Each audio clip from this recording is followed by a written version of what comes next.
আগামীকাল আসামির আত্মপক্ষ সমর্থনের জন্য দিন ধার্য করেছেন আদালত। এদিন আসামি তার পক্ষে যদি কিছু বলার থাকে সেটি তিনি বলবেন এবং পরবর্তীতে তিনি যদি চান তাহলে সাফাই সাক্ষীর সুযোগ আদালত তাকে দেবেন।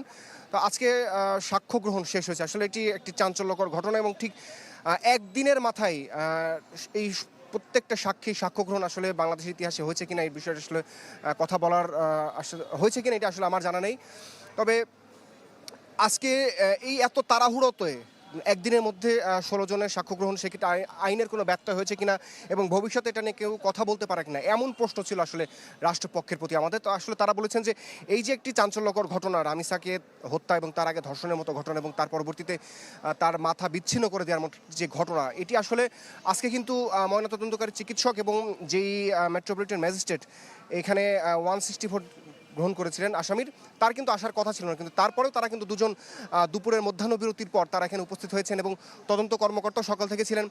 রাষ্ট্রপক্ষের বক্তব্য হচ্ছে তারা স্বপ্রণোদিত হয়ে আসলে তারা আজকে এখানে এসেছেন এবং তারাও চান এই যে 16 জন সাক্ষী আজকে সাক্ষ্য দিয়েছেন, তারাও চান যত দ্রুত সম্ভব এই মামলাটি রায় ঘোষণা করা হোক এবং একটি দৃষ্টান্ত আসলে বাংলাদেশের জন্য একটা হয়ে থাক যে এত দ্রুত সম্ভব বাংলাদেশের রায় ঘোষণা করা সম্ভব হয় এবং তারা আসলে চেষ্টা করবেন যে পরবর্তীতে হাইকোর্ট এবং আপিলের ডিভিশনের ক্ষেত্রে যাতে দ্রুত এই মামলা নিষ্পত্তি হয় এবং আসামি যাতে যারা আছেন বিশেষ করে এই দুজন তারা যদি দোষী সাব্যস্ত হয় সেক্ষেত্রে তারা যাতে সর্বোচ্চ সাজার সম্মুখীন হন।